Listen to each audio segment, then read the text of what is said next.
TV9 का digital platform आप देख रहे हैं। आज अंतरिम बजट पेश किया गया है और हमारे साथ बात करने के लिए इस समय हरियाणा के विधानसभा स्पीकर ज्ञानचंद गुप्ता सर मौजूद है। सर, आज का बजट जो पेश किया है किस तरीके से आप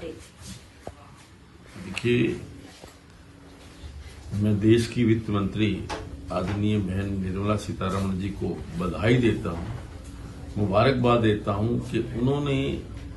आज जो बजट संसद के अंदर पेश किया है, एक देश को आत्मनिर्भर भारत बनाने वाला बजट, देश को विकसित देश बनाने वाला बजट, देश के अंदर इंफ्रास्ट्रक्चर को मजबूत करने वाला बजट, देश के अंदर हर वर्ग के कल्याण के देख करके ये बजट,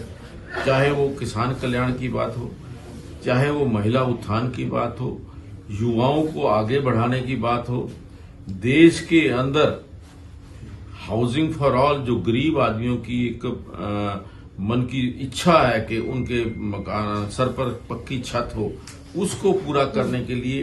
1 करोड़ की बजाय 3 करोड़ मकान बनाने की बात इस बजट के अंदर आदरणीय प्रधानमंत्री जी ने की है। और पहली बार जो एक मध्यम वर्ग है उसकी भी बात किसी सरकार ने की है, किसी बजट में की है, तो आज इस बजट में शायद पहली बार हुई है। तो मैं ये समझता हूं कि ये जो बजट पेश किया गया है, देश को और मजबूत करने के लिए जो इंफ्रास्ट्रक्चर जिसकी जरूरत है, चाहे वो एयर कनेक्टिविटी है, चाहे रेल कनेक्टिविटी है, चाहे वो रोड कनेक्टिविटी है, इसको मजबूत करने की ओर विशेष प्रयास किया गया। इसके अलावा जो टूरिज्म है और इसको डेवलप करने की, टूरिज्म को बहुत ज्यादा तरजीह जो है इसके अंदर दी गई है कि जो हमारा टूरिस्ट है वो बजाय विदेश के अंदर जाए, दूसरे देशों के अंदर जाए, हमारे देश के अंदर इतनी संभावनाएं हैं कि वो अपने देश के अंदर ही टूरिज्म करके,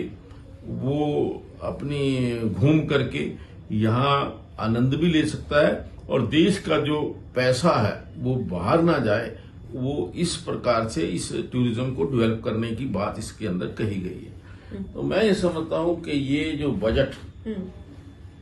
जो हमारी आज आर्थिक स्थिति पिछले 9 साल के अंदर मजबूत हुई है, जो भारत देश दुनिया की जो 10वें स्थान पर था आर्थिक दृष्टि से, अर्थव्यवस्था की दृष्टि से, आज 5वें स्थान पर खड़ा है और संभावनाएं जो व्यक्त की जा रही हैं कि कुछ ही दिनों के पश्चात ये दुनिया की तीसरी बड़ी अर्थव्यवस्था बनने जा रहा है। ये जो बजट है उस ओर इंगित करता है, उस ओर बढ़ाने का ये प्रयास इस बजट के द्वारा किया गया। हालांकि सर, कुछ लोग कह रहे हैं कि बजट में इतना खास चीजें नहीं दी गई हैं क्योंकि अंतरिम बजट था, तो इतना नहीं, क्योंकि अभी लोकसभा चुनाव है, तो उसको इस नजरिए से भी कुछ लोग कह रहे हैं। कुछ देखिए, जो विपक्ष के साथी हैं, जो कुछ लोग कहते हैं कि बजट जो है वो चुनावी दृष्टि से, लेकिन ये जो बजट पेश किया गया है, जो चुनाव को सामने रख करके नहीं,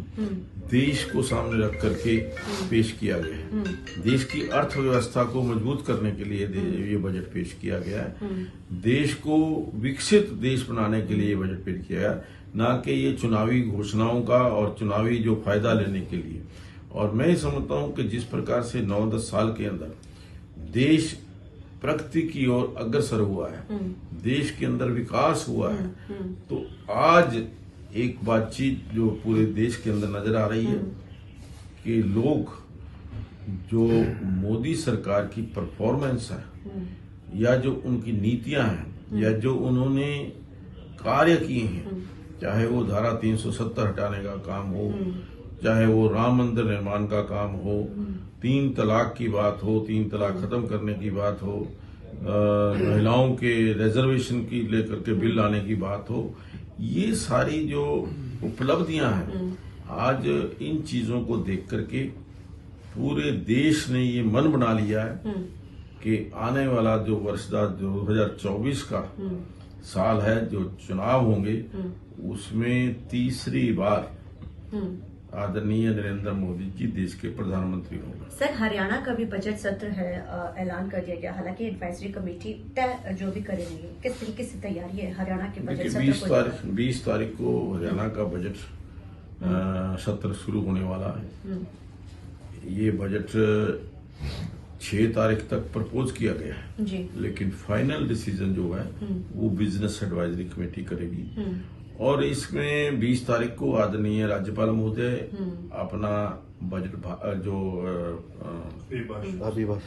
अभिभाषण जो है वो पढ़ेंगे और 3 दिन उसके ऊपर चर्चा रहेगी। और उसके पश्चात 23 तारीख को आदरणीय मुख्यमंत्री जी बजट प्रस्तुत करेंगे अगले वर्ष के लिए और 6 तारीख तक ये बजट सत्र चलने की संभावना है। बीच में 7 दिन का अवकाश जो स्टैंडिंग कमेटीज हैं वो बजट की प्रेजेंटेशन के बाद अपनी अपनी प्रपोजल्स, अपनी अपनी रिकमेंडेशन, अपनी अपनी जो उनकी प्रपोजल्स हैं वो 1 सप्ताह के अंदर देगी ताकि अगर कहीं बजट के अंदर उनका समावेश हो सके। ये आदरणीय वित्त मंत्री देखेंगे और उसके पश्चात वो बजट जो है उसको विधानसभा के अंदर पास करवाएंगे। Thank you so much sir. तो ये थे हमारे साथ बात करने के लिए ज्ञानचंद गुप्ता सर। चंडीगढ़ से TV9 के लिए अमनप्रीत कौर।